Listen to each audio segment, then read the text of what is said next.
By the spring of 1945, the industrial heart of the Third Reich wasn't just failing. It was undergoing a violent final convulsion.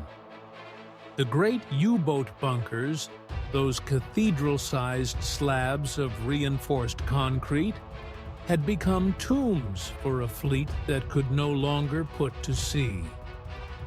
The Allied blockade was a strangulation cord, and the gray wolves that once haunted the Atlantic were being hunted to extinction in their own coastal waters. But in the desperation of the end times, engineering often takes a dark, twisted turn. When the steel runs out and the fuel lines go dry, the military machine begins to look at the only resource it has left in abundance: the human component. This is the story of the Seehund, the Seal, a 5-ton, twin-manned midget submarine that was less of a ship and more of a wearable iron coffin. But the real story isn't the boat itself. It's the secret pharmacological heart that kept it beating. To make the Seehund work, the designers needed to solve a biological problem with a chemical solution. They called it Project WWII. It was the attempt to turn a sailor into a high-voltage biological part, a machine that didn't need to sleep, didn't need to eat, and couldn't feel the paralyzing weight of fear.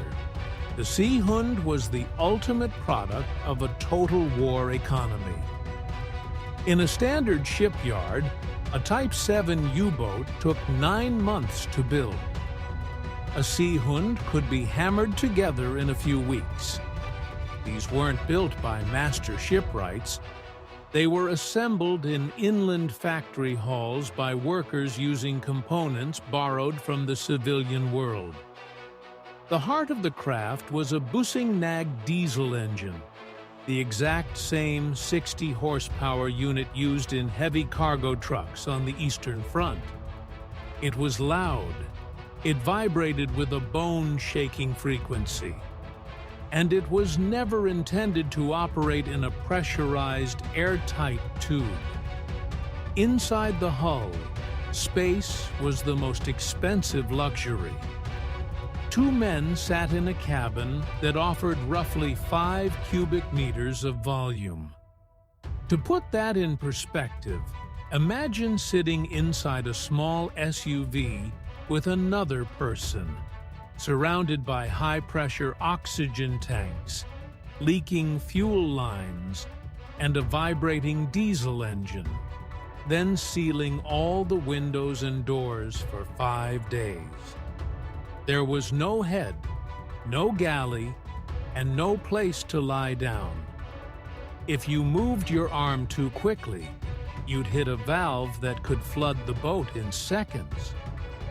In this environment, the human mind doesn't just get tired, it starts to disintegrate.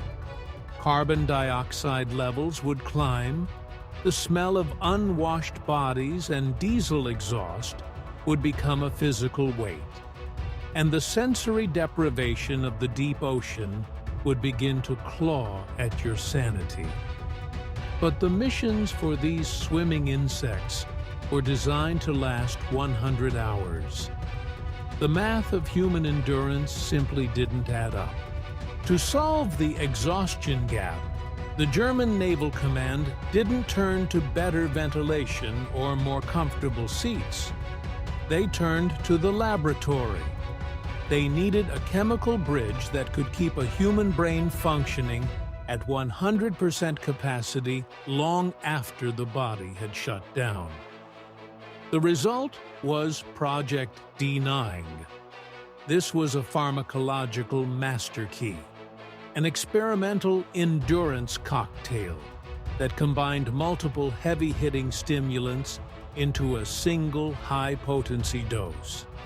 In official logs, it was often referred to as V-pills or concentrated energy rations. But in reality, it was a high-voltage surge for the central nervous system. When a Seehund crew swallowed these pills, the transformation was near instantaneous. The paralyzing fatigue of the North Sea vanished. The pupils dilated, the heart rate accelerated to match the rhythm of the diesel engine, and the sailors entered a state of hyperarousal. For the first 24 to 48 hours, they felt like gods in a steel shell. Their vision was unnaturally sharp.